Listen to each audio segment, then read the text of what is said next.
بسم اللہ الرحمن الرحیم۔ غیر مسلم ممالک سے آنے والے گوشت کا استعمال کرنا یا اس کا خریدنا کیسا ہے؟ جیسا کہ امریکہ، انگلینڈ، ہالینڈ، برازیل وغیرہ سے جو گوشت آتا ہے ان کا استعمال کرنا کیسا ہے؟ چاہے وہ اسلامی ممالک میں ہو یا کسی اور ممالک کے اندر، بازاروں کے اندر جو گوشت سپلائی ہو کر آتا ہے ان کا استعمال کرنا کیسا ہے؟ تو اس سلسلے میں تفصیلی جواب یہ ہے کہ اہل کتاب کا ذبیحہ حلال ہے، لیکن جب انہوں نے شریعت کے شرائط کی پابندی کی ہو، شریعت نے جو ان کے لیے شرائط طے کی ہے اگر انہوں نے اس کی پابندی کی ہے تو پھر ان کا ذبیحہ حلال ہے۔ قرآن نے جس وقت ان کے ذبیحے کو حلال کیا تھا اس وقت انہوں نے شریعت کے شرائط کی مکمل پابندی کی تھی یا کر رہے تھے وہ لوگ، اسی وجہ سے قرآن نے ان کے ذبیحے کو حلال قرار دیا تھا۔ لیکن آج کل یہود یعنی نصارہ یہ لوگ باقاعدہ اس چیز کی پابندی کرتے ہیں، اس کا لحاظ کرتے ہیں کہ وہ اپنے علماء کی نگرانی میں اپنا ایک الگ مذبح خانہ بنائیں اور اپنے جانوروں کو اپنے طریقے سے ذبح کریں، اور اپنے اس ذبح شدہ جانور کے گوشت کا نام کوثر رکھتے ہیں۔ جہاں پر یہ لوگ آباد ہوتے ہیں یعنی نصارہ حضرات، وہاں پر ان کا ذبح شدہ جانور کا گوشت مل جاتا ہے۔ اور عیسائی حضرات جو ہوتے ہیں انہوں نے تو باقاعدہ مکمل طور پر شریعت نے جو شرائط طے کی تھی اس کو بالکل ہٹا ہی دیا ہے، اور انہوں نے اس شرائط کی پابندی کو بالکل ختم کر دیا ہے۔ تو لہذا عیسائی حضرات جو ہیں اگر ان کا ذبح شدہ جانور ہے تو اس جانور کا گوشت استعمال کرنا بالکل صحیح نہیں ہے۔ ہاں، اگر عیسائی حضرات شریعت کی شرائط کے مطابق پابندی کرتے ہوئے اگر جانور کو ذبح کرتے ہیں تو پھر ان جانوروں کا گوشت استعمال کرنا صحیح ہے مسلمان حضرات کے لیے۔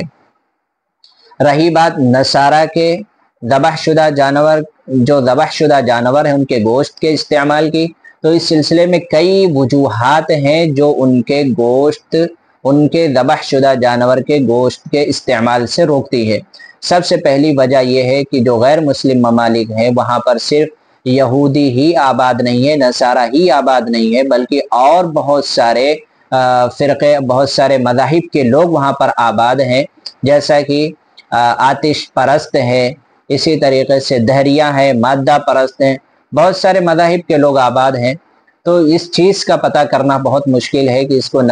نصرانی ہی نے ذبح کیا ہے یا نصارہ حضرات نے ہی ان جانوروں کو ذبح کر کے سپلائی کیا ہے، تو اس چیز کا معلوم کرنا بہت مشکل ہے۔ اچھا، اگر معلوم ہو جائے اور آبادی کی اکثریت کی وجہ سے حکم لگایا جائے کہ نصارہ حضرات نے ہی ان جانوروں کو ذبح کیا ہے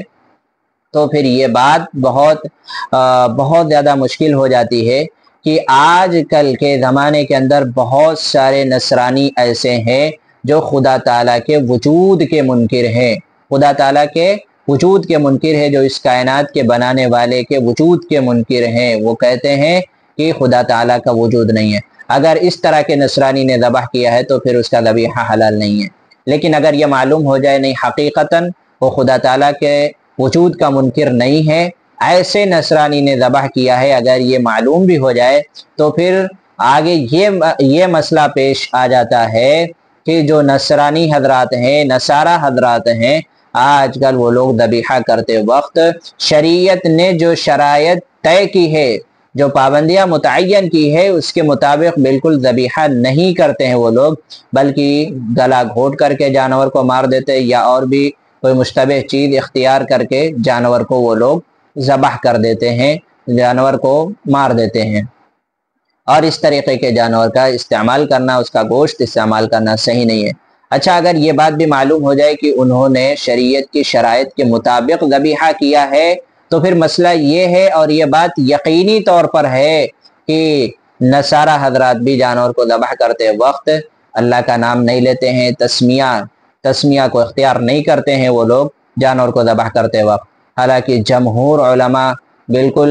جمہور علماء